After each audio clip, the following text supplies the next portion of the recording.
Good morning, everyone. Today we're continuing with Module 5, Lesson 37 on answering multiplication sentences that are multiplying a factor of a whole number and one factor of a mixed number. So we're going to begin with representing a multiplication sentence in a tape diagram.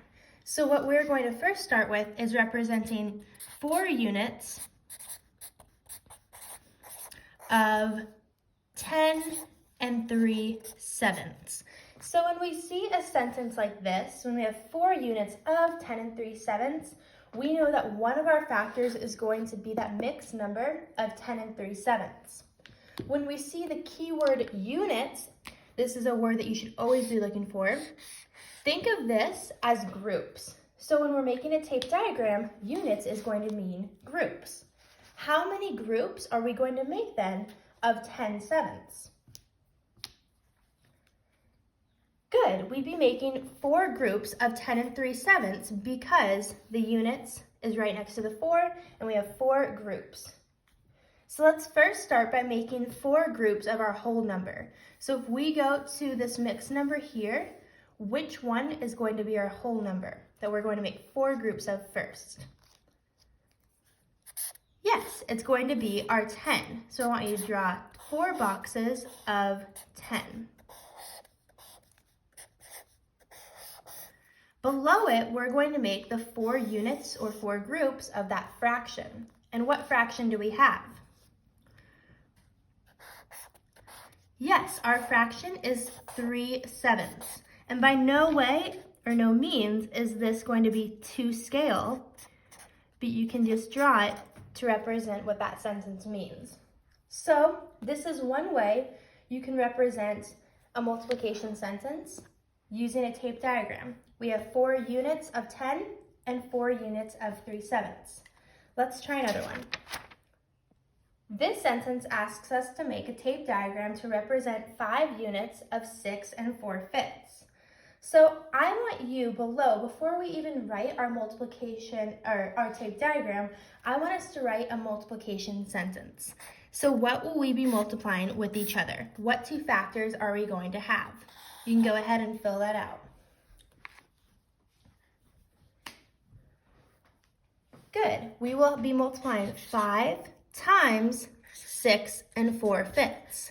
And what you may have noticed is, like the last time, or last question, we have that key word of units, which can represent groups.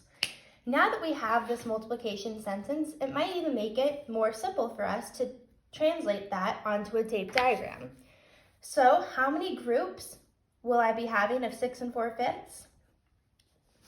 Yes, I will have 5 groups. So let's start by making 5 groups of 6.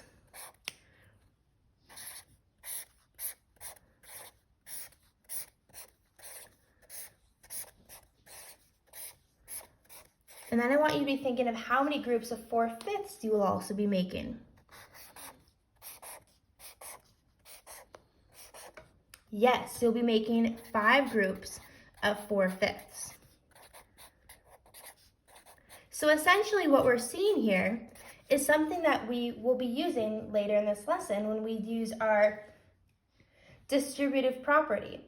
So what we notice is that we're multiplying 5 times the whole number of 6 and then also 5 with the fraction of 4/5. So it's applying to both the whole number and the fraction separately. And that is what we use in our distributive property, which we are going to move on to next. So in these next few questions, we are going to be working with distributive property. And keep in mind, when we use distributive property, we are taking our factor of the whole number, which we see as 6, and we're applying it to both parts of our mixed number. So what we want to first do is we want to separate in our mixed number that whole number from the fraction. So what we have is 6 times 4 and 1/8. We need to separate the 4 from the 1/8. So 6 times 4 and 1/8 is going to be equal then to 6 times 4 plus 1/8. You have now separated, I'll move the camera a little bit, you have now separated them into 2 groups where you can now multiply both of them by your first factor of 6. So I'm going to move the camera back. So 6 times 4 plus 1/8 is then going to be equal to our whole numbers, which are multiplying with each other. 6 times 4 plus 6 times 1/8.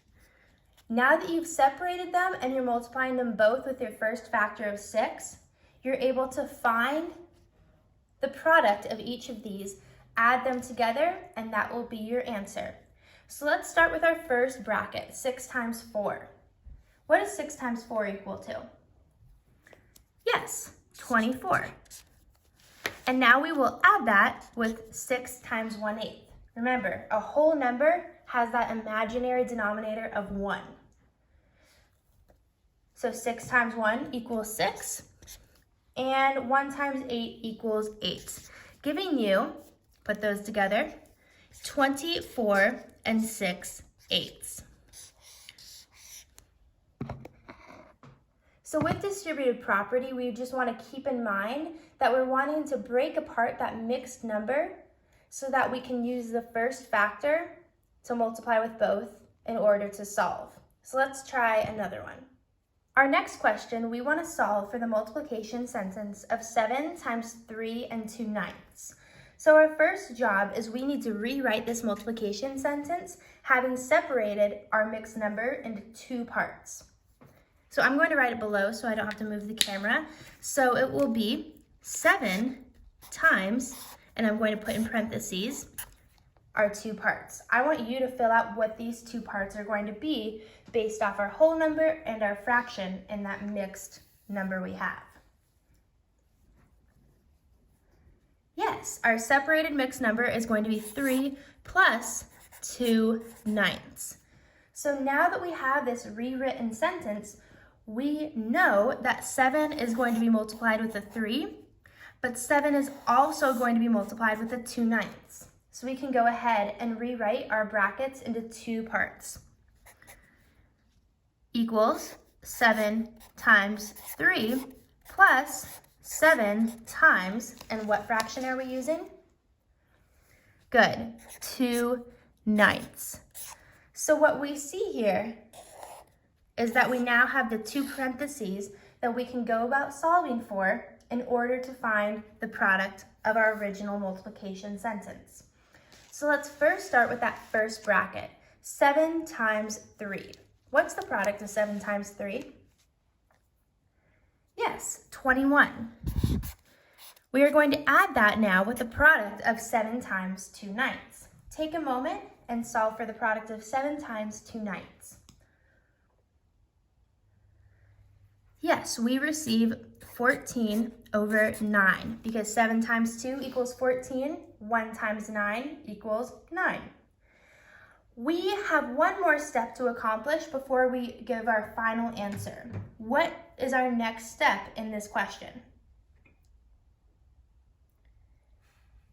If you said we have to change our improper fraction to a mixed number, you're absolutely correct, because we are not going to make a mixed number with an improper fraction attached to it. So our first goal is we need to see how many times 9 can go into 14. Good, good, good. 9 can go into 14 only once. So we know we're going to have a whole number of 1. Now, when you subtract that product of 9 and 1, which is 9, from 14, so 14 minus 9, what is your difference? Yes, you have 5 as your difference, leaving you with a fraction of 5/9.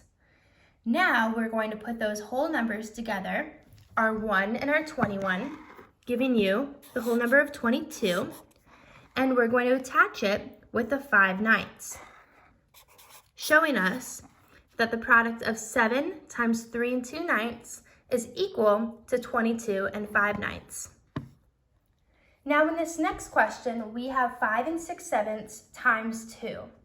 So it looks a little similar to our previous questions, but what is different about the layout of this multiplication sentence?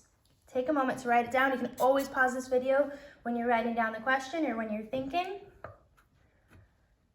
Yes, the difference is we have our whole number in front of that mixed number. So we need to rewrite this in order to be able to break it apart in the distributive property. So let's go ahead and rewrite it, putting our whole number before that mixed number, giving us 2 times 5 6/7. So now that we've rewritten it, we're able to solve it as we normally would in the previous questions using the proper distributive property method. We want to first start by breaking apart our mixed number into 2 pieces. So let's go ahead and rewrite our sentence using 1 bracket and 2 parentheses in between our mixed number. 2 times 5 plus 6/7. So here we now have our newly written multiplication sentence because we broke apart our mixed number into 2 pieces.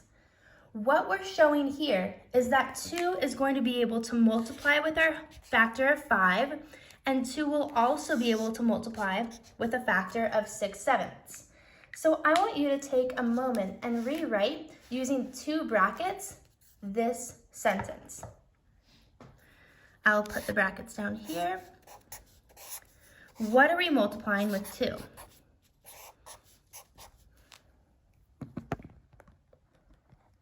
Good. You're multiplying 2 times 5, your first whole numbers, and 2 times 6/7, which is the fraction. So once you go ahead and solve for the products of both, you can add them together to get your answer. 2 times 5, we know, will give us 10. And solve for 2 times 6/7. Multiply those numerators and denominators. Good. You received 12/7. So our answer is going to be 10 and 12/7. Oh, you recognized it. Awesome job. We have an improper fraction that we need to change into a mixed number. How many times can 7 go into 12? Yep, it can go into it only 1 time. That product of 1 times 7 gives us 7, so we're going to subtract that with 12. 12 minus 7.